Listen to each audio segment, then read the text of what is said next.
Como hotelera me llevo un poco también esta parte de sensibilización con las necesidades de las personas que están buscando empleo, que muchas veces a lo mejor no somos conscientes de que también toca pues, ser más flexible, apoyar también a las personas que buscan empleo si realmente quieres de manera honesta, ¿no? Aportar a la contratación local. Me llevo 3 números de teléfono de 3 posibles chavales en prácticas muy motivados.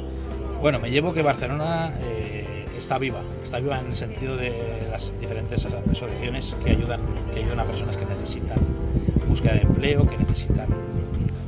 que ya son muchas las empresas que ayudan y que están comprometidas con este tipo de eventos. M'emporto que volia treballar de sala en un restaurant i ara m'agrada treballar en sala però d'un hotel. Lo que he aprendido hoy es que tienes que querer trabajar en la cocina y con amor para poder cocinar algo bonito, ¿sabes? Con todo el amor lo que tienes. Yo me llevo de la jornada una experiencia muy bonita, es muy agradable. He conocido compañeros, he conocido a las personas de todas las instituciones y bueno, pues estoy muy feliz.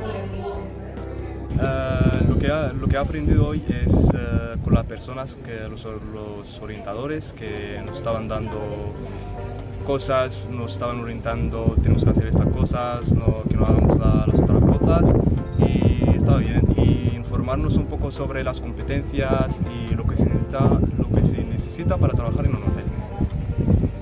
He aprendido a las cosas que tenemos que hacer en las entrevistas y también cómo hay que hacer para entrar de mantenimiento, para entrar como un trabajador de mantenimiento. Bueno, me ha aportado un montón, pues me ha gustado todo. La enseñanza que han transmitido, todo lo que han hablado por el micrófono este día.